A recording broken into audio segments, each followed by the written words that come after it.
Tumefika shule ya sekondari Igalula kufuatia tukio la kusikitisha, la kutisha na tukio la kikatili lililofanyika kwa ajili ya mwalimu wetu ambaye ni marehemu Mwalimu Dimoso. Chama cha walimu mkoa wa Songwe tunasikitika na tunalaani tukio baya la mauaji kwa ajili ya Mwalimu Dimoso lililotokea akiwa anatekeleza majukumu yake shuleni sekondari ya Igalula muda wa saa 2 usiku.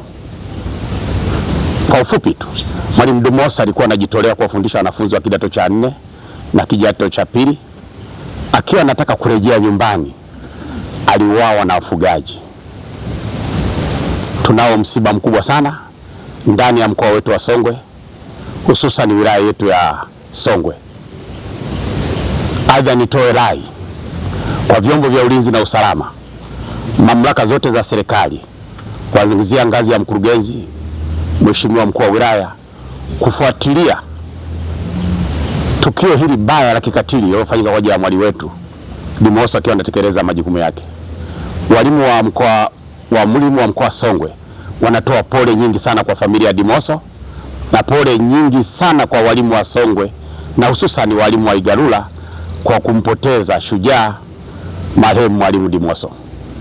Aidha, nitoe rai kwa kamati ya ulinzi na usalama kuchukua hatua kali za kinidhamu kwa wale wote walioshiriki kumuua mwalimu bila sababu yoyote ya kimsingi.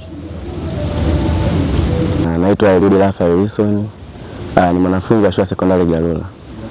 Ninasoma kidato cha 4. Kulingana na tukio hili jinsi lilivyotokea, imeleta mtafaruku kwa wanafunzi. Na mwalimu wetu alikuwa na destiny ya kuja jioni kutufundisha. Kwa hiyo yeye alikuwa anafundisha somo la civics.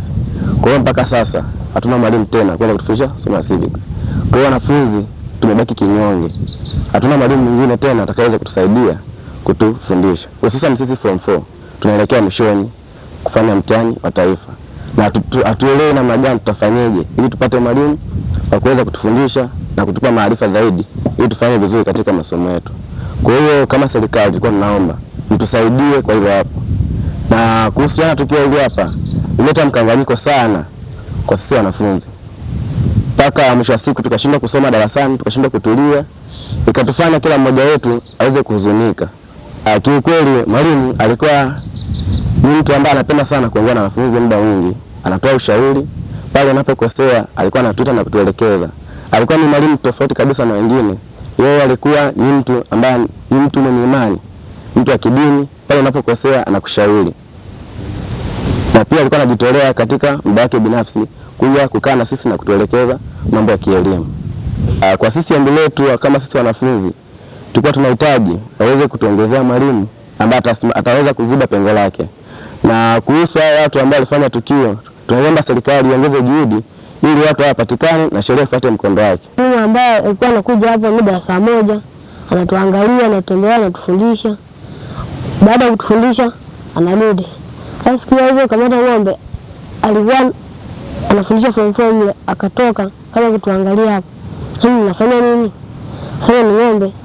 Kabla amesimama hapa ndo wasukuma wanakuja kule.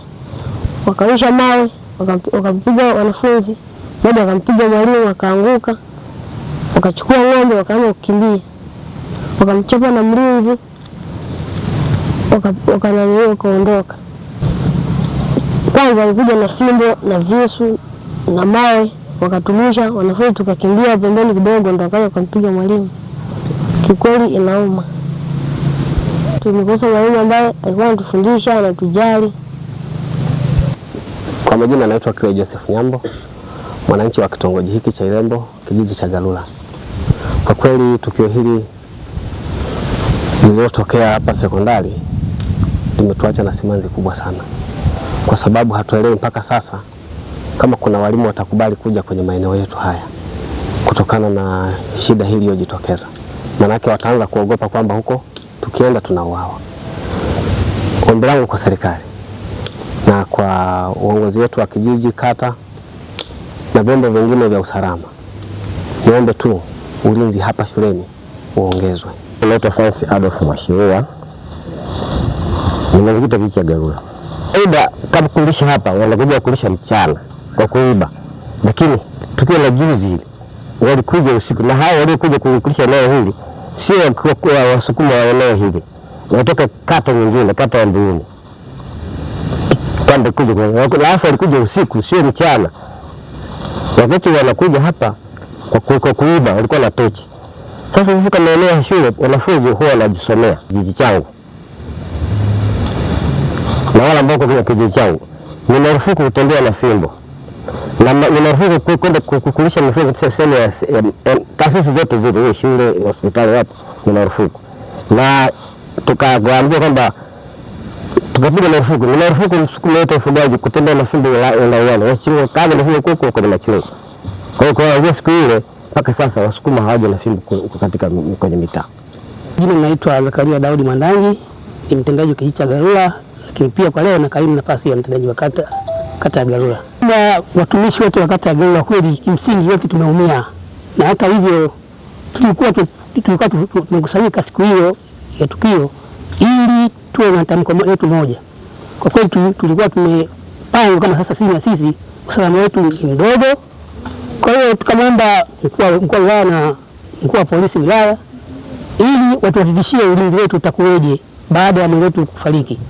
Lakini tunashukuru mkuu wa wilaya pamoja na mkuu wa polisi wilaya walituhakikishia usalama kama tuendelee na kazi kama kawaida, japokuwa tumeumizwa, kwa hili tuendelee na kazi, usalama upo.